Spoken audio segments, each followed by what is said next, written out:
Hello बच्चों, आज का हमारा टॉपिक है स्केलर प्रोडक्ट और डॉट प्रोडक्ट।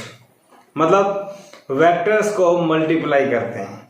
तो हम लोगों ने पढ़ा पहले, एक वेक्टर को अगर एक स्केलर से मल्टीप्लाई करें तो क्या मुझे एक वेक्टर मिलता है? मिलता है। मान लो एक्सेलरेशन वेक्टर है, स्केलर मान लेते हैं मास, मल्टीप्लाई तो क्या आया? फोर्स, और फोर्स ये वेक्टर पढ़ा था हमने पीछे, इजी भी था। फिर क्वेश्चन आया कि अगर एक वेक्टर को वेक्टर से मल्टीप्लाई करें तो क्या होगा? तो इसको लेकर दो केस बने, स्केलर प्रोडक्ट और डॉट प्रोडक्ट, और दूसरा बना वेक्टर प्रोडक्ट और क्रॉस प्रोडक्ट। तो आज हमारा टॉपिक है स्केलर प्रोडक्ट। एक टाइप पढ़ेंगे पहले इसकी। तो मान लीजिए मेरे पास दो वेक्टर्स हैं ए और बी।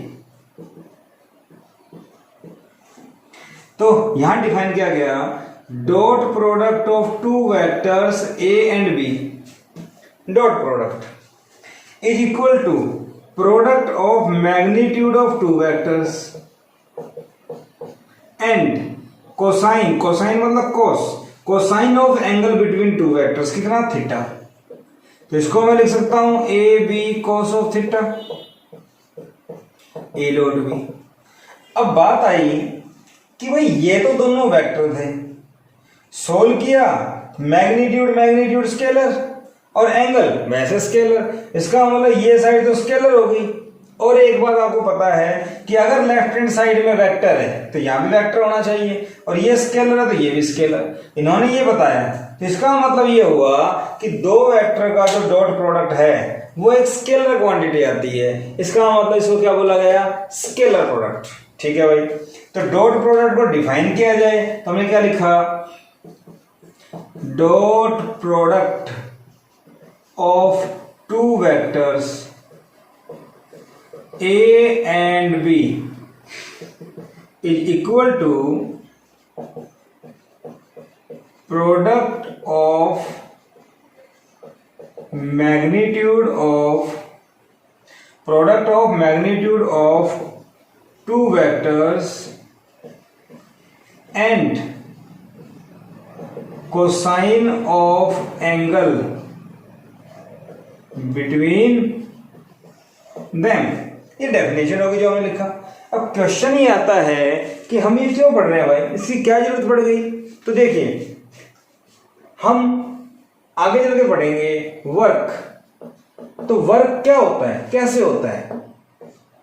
सपोज कीजिए एक बॉडी है और ये किसी सरफेस पे रखी हुई है, तो यहां मैंने फोर्स अप्लाई किया F और ये बॉडी चल के यहां तक आ गई। डिस्प्लेसमेंट क्या है? S। तो फोर्स इस डायरेक्शन में, डिस्प्लेसमेंट भी इस डायरेक्शन में, वर्क कितना हो गया? Fs। 9th में पढ़ा हुआ है भाई हमने। ठीक है। क्वेश्चन ये आता है कि अगर ये बॉडी है और मान लीजिए ये सरफेस है और ये बॉडी है, और इस बार फोर्स ऐसे रखा हुआ है थीटा एंगल पे अपवर्ड, तो बॉडी तो डिस्प्लेस होकर बेटा इधर ही आएगी ना, बॉडी तो डिस्प्लेस होकर इधर ही आएगी। पर ये जो फोर्स F है, क्या ये टोटल फोर्स, क्या ये टोटल फोर्स इसको यहां से यहां लेके आएगा? नो। इस फोर्स का कोई ना कोई एक पार्ट, एक कंपोनेंट, एक हिस्सा होगा जो इस डायरेक्शन में होगा और जो इसको इधर चलाएगा। रिजोल्यूशन वेक्टर हमने पढ़े हैं, तो करके देखते हैं।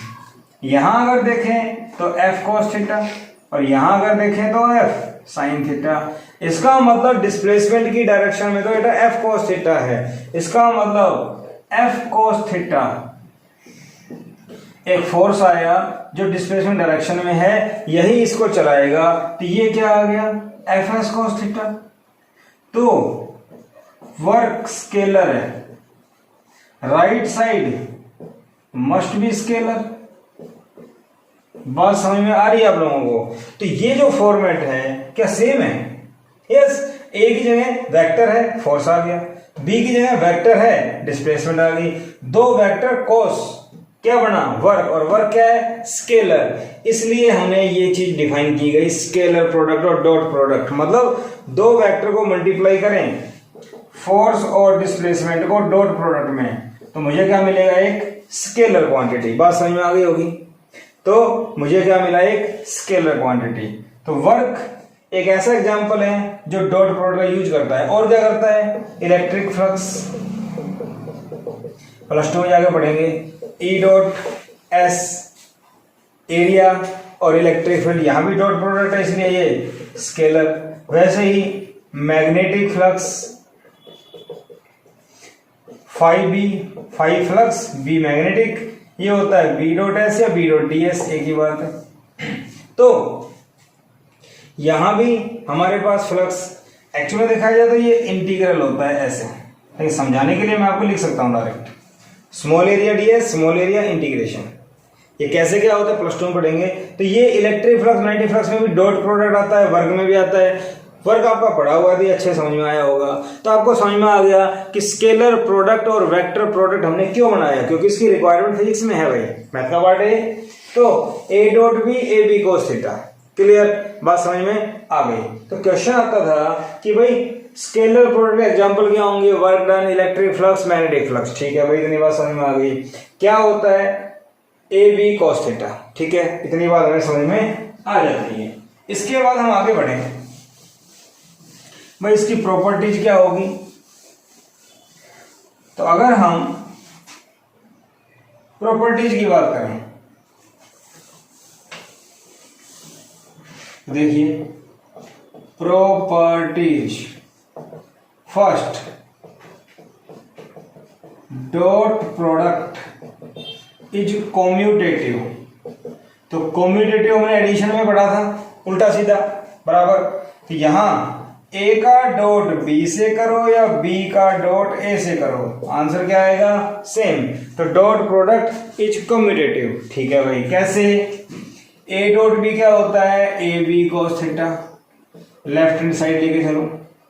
तो ए बी को मैं बी ए कोस थीटा लिख सकता हूं क्योंकि दोनों मैग्नीट्यूड है, दोनों स्केलर है, आगे पीछे लिख सकते हैं। 2 × 3, 3 × 2, दोनों ही 6 होते हैं। तो बेटा ये, और बी ए कोस थीटा क्या हो गया, बी डॉट ए। तो एक बार समझ में आ गई होगी, ए डॉट बी में A B cos theta, B dot A में बी ए कोस थीटा, तो दोनों बराबर हो गए, ठीक है। तो डॉट प्रोडक्ट कम्यूटेटिव होता है। दूसरी बात करें, इट इज डिस्ट्रीब्यूटिव। तो बेटा डिस्ट्रीब्यूटिव क्या होता है, डिस्ट्रीब्यूट करना। डिस्ट्रीब्यूट करना मतलब ए डॉट बी प्लस सी, मैंने दो वेक्टर लिए, बी और सी दोनों को ऐड कर दिया। ए के साथ अगर मैं डॉट करता हूं तो ओपन करेंगे तो क्या होगा, ए डॉट बी, फिर ए को सी के साथ, समझ पा रहे हैं, A dot B A dot C, समझ पा रहे हैं आप। तो हम इसको ऐसे सॉल्व कर सकते हैं, इसको बोलते हैं डिस्ट्रीब्यूशन लॉ, डिस्ट्रीब्यूटिव, ठीक है। तीसरा पॉइंट देखिए, if angle between two vectors is 0, theta 0, theta 0 का मतलब दोनों वेक्टर सेम डायरेक्शन में है। तो ए और बी अगर सेम डायरेक्शन में है तो बेटा ए डॉट बी क्या होगा, ए का मैग्नीट्यूड बी का magnitude cos of 0, same direction में, थीटा 0। तो मेरे पास क्या आ गया, A dot B equal to A B. कहने का मतलब दो वेक्टर हैं, दोनों का डॉट करना है। अगर दोनों पैरेलल हैं, सेम डायरेक्शन में हैं, दोनों को जस्ट मैग्नीट्यूड को मल्टीप्लाई कर दो और ये इसकी मैक्सिमम वैल्यू आती है। तो कोई आपसे पूछे भाई डॉट प्रोडक्ट की मैक्सिमम वैल्यू कब आएगी, जब एंगल क्या हो, 0, ठीक है। इफ थीटा इज 180, थीटा 180 का मतलब दो वेक्टर एक दूसरे के अपोजिट है, दोनों वेक्टर एक दूसरे के अपोजिट हैं। तो क्या होगा, A dot B equal to A magnitude B magnitude cos 180, cos 180 क्या होता है, -1। तो ये आ गया माइनस ए बी, और ये वैल्यू क्या आ गई, मिनिमम। तो दो वेक्टर का अगर मैं डॉट प्रोडक्ट करूं और मुझे मैक्सिमम वैल्यू चाहिए तो थीटा 0, मिनिमम चाहिए थीटा 180। अब बच्चे सोचते हैं कि भाई तीसरा तो बताओ, थीटा अगर 90 है तो क्या होगा, एक वेक्टर इधर एक वेक्टर इधर, एंगल दोनों में कितना हो गया, 90 डिग्री, 90। तो क्या होगा बेटा, A dot B A B cos 90, cos 90 क्या होता है, 0, सारा 0। A dot B equal to 0। This is very very important property. क्यों भाई? क्योंकि अगर कोई आपसे कहे कि दो वेक्टर दिए हुए हैं आपको ए और बी यूनिट वेक्टर की टर्म में, तो प्रूव करो कि दोनों परपेंडिकुलर हैं, तो दोनों का डॉट कर दो, और डॉट करने के बाद अगर वो 0 आ जाए तो परपेंडिकुलर है, और अगर 0 नहीं आता तो नहीं है। इसके ऊपर क्वेश्चन बनते हैं। ठीक है भाई, कैसे बनेंगे हम देखेंगे। तो अगर एंगल 0 है तो क्या होगा? मैक्सिमम। अगर 180 है तो मिनिमम। थीटा 90 है तो न्यूमेरिकल बनते हैं। इतनी बात मुझे समझ में आ गई। इसके बाद और देखें, मान लीजिए एक वेक्टर का डॉट खुद के साथ करते हैं, तो ए का मैग्नीट्यूड कॉस एंगल क्या आएगा बेटा? यहाँ पे एक वेक्टर का डॉट अगर खुद के साथ करते हैं तो एंगल क्या आएगा? एक वेक्टर अपने आप में यूनिक होता है, अगर दूसरा लेंगे तो सेम टू सेम वही होगा पैरेलल, अदरवाइज तो चेंज हो जाएगा। इसका मतलब एंगल क्या होगा? 0। बात समझ में आ गई? एक वेक्टर खुद के पैरेलल, तो ये क्या आ गया? A square. ये क्या आ गया? A square. तो ए डॉट ए, और इसको लिख सकते हैं ए वेक्टर का मॉडुलस का स्क्वायर। तो यहां मैं ए वेक्टर का मॉडुलस क्या ले सकता हूं? ए डॉट ए और root A dot A root. क्या ये बात आपके समझ में आ रही है? क्या ये बात आपके समझ में आ रही है कि ये क्या कर दिया हमने? बोलो, क्या ये बात आपके समझ में आ रही है कि हमने ये क्या कर दिया? ठीक है। अगर हम इसको इलस्ट्रेट करना चाहें तो सपोज कीजिए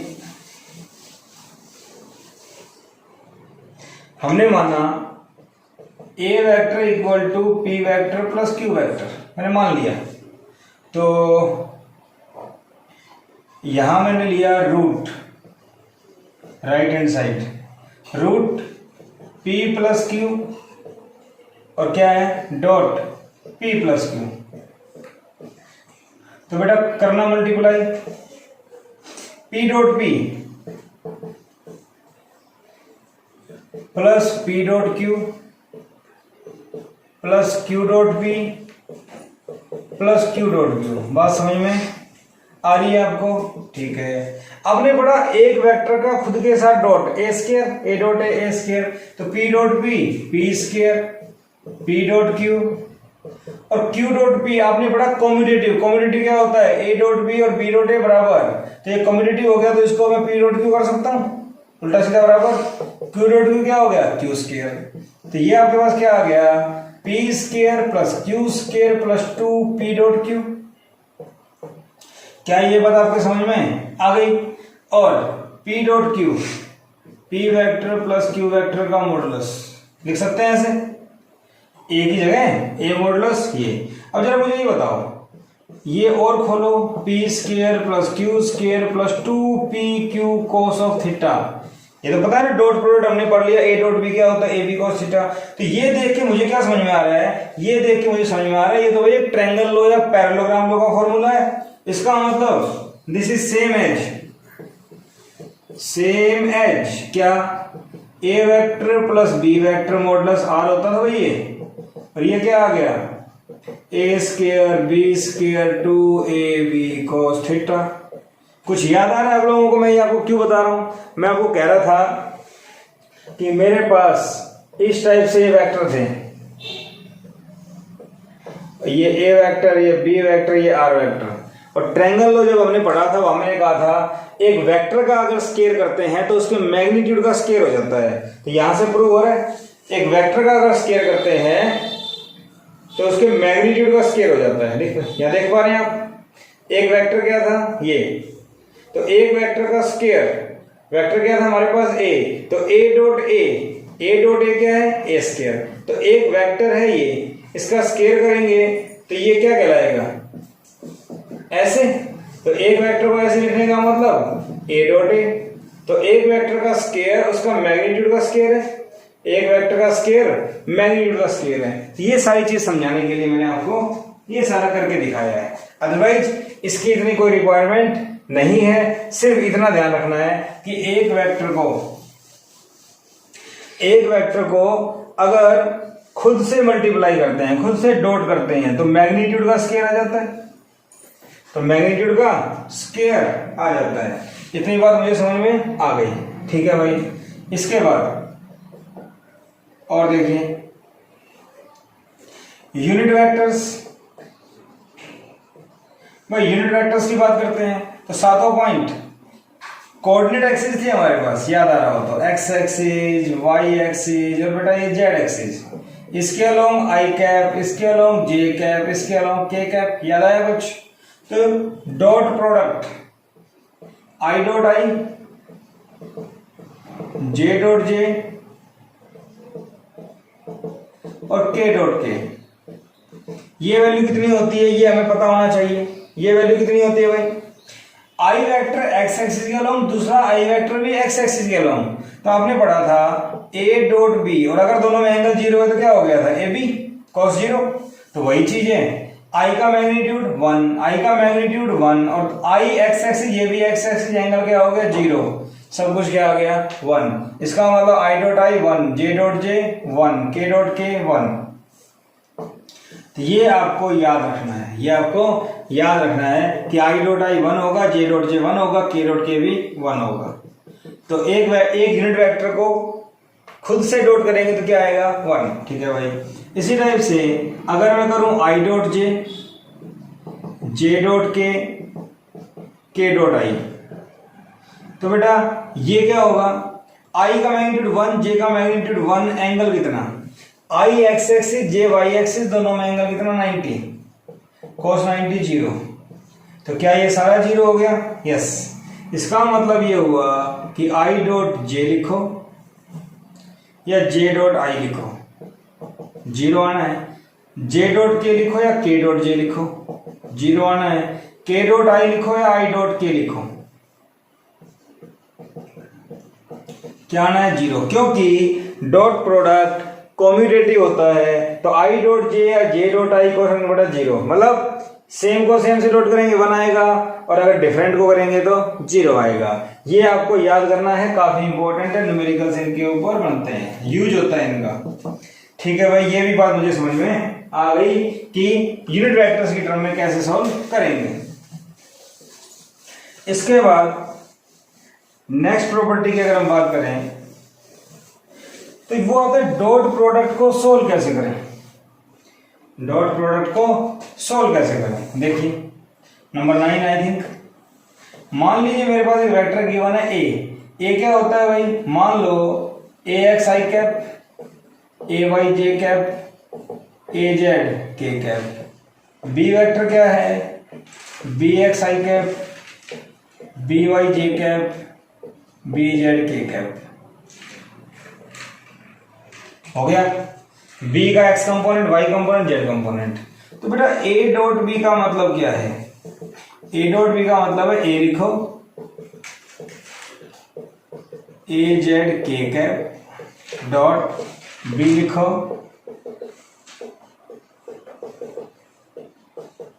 लिख दिया।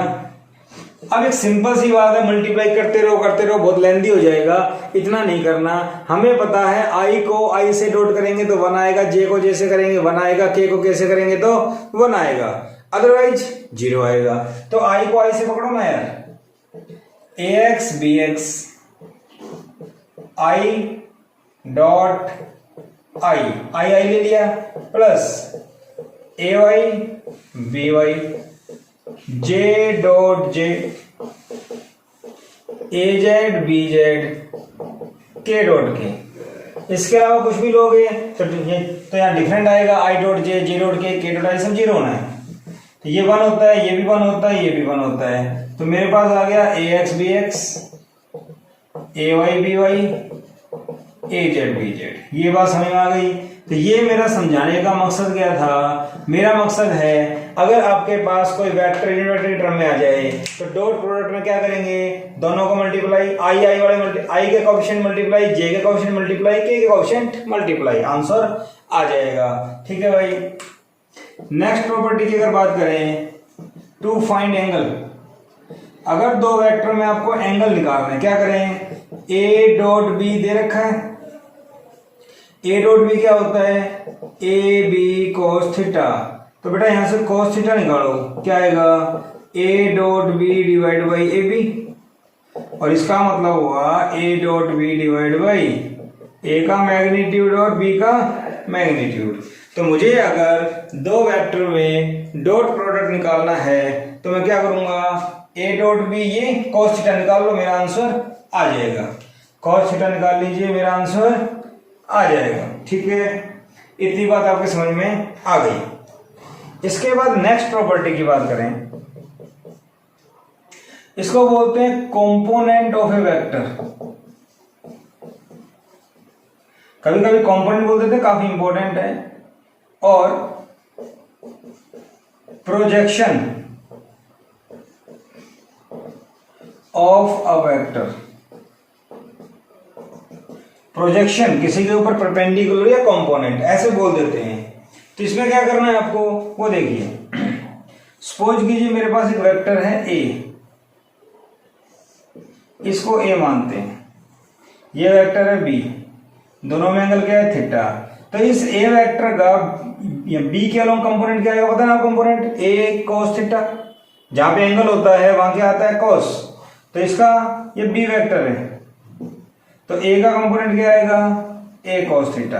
तो मैं क्या लिखूं, मैं लिखूंगा component of A along B. A का कंपोनेंट बी के अलोंग, तो ए का बी के अलोंग ए कॉस थीटा, ऐसे लिखूंगा।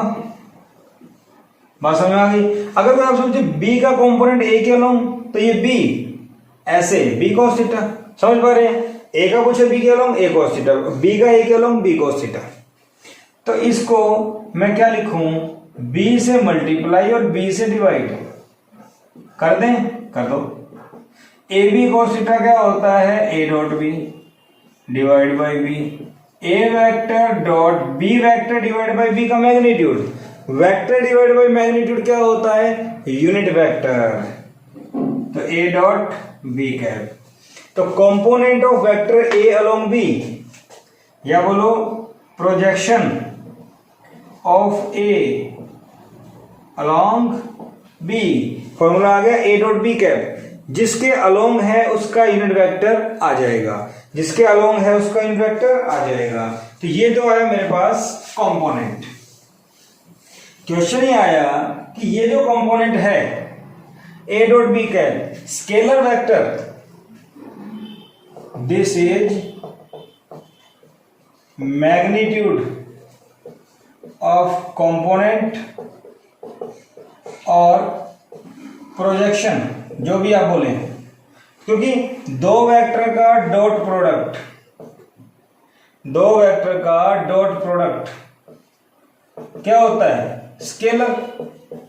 तो ये तो हमें क्या देगा, मैग्नीट्यूड। क्या है ये, मैग्नीट्यूड ऑफ कंपोनेंट।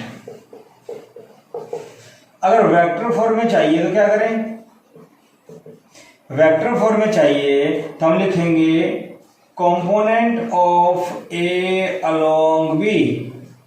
भाई ये तो था मैग्नीट्यूड, और आपको पता है जब एक क्वांटिटी का मैग्नीट्यूड दे रखा हो और उसकी डायरेक्शन बनानी हो तो किससे मल्टीप्लाई करें। जब एक क्वांटिटी का मैग्नीट्यूड दे रखा है और डायरेक्शन बनानी है तो क्या करें, हमें पता है किस डायरेक्शन में चाहिए, ए का कंपोनेंट बी के अलोंग चाहिए, बी की डायरेक्शन में, तो बी की डायरेक्शन चाहिए। बी की डायरेक्शन का मतलब बी का, बी की डायरेक्शन का मतलब बी का यूनिट वेक्टर। बढ़ गया वेक्टर। ए डॉट बी क्या, तो कंपोनेंट आ गया, मैग्नीट्यूड था। अगर वेक्टर में चेंज करना है तो डायरेक्शन से मल्टीप्लाई, और डायरेक्शन क्या है बेटा, बी कैप। डायरेक्शन क्या है बेटा, बी कैप। मेरी बात आपके समझ में आ रही है, डायरेक्शन क्या है, बी कैप। ठीक है, तो ये तो हमारे पास scalar product of two vectors, dot product of two vectors, और इसकी जितनी भी प्रॉपर्टीज बनती थी हमने सारी डिस्कस की। इसके बाद नेक्स्ट लेक्चर में हम लोग पढ़ेंगे इसके न्यूमेरिकल्स। तब तक आप इसको पढ़िए। Thank you.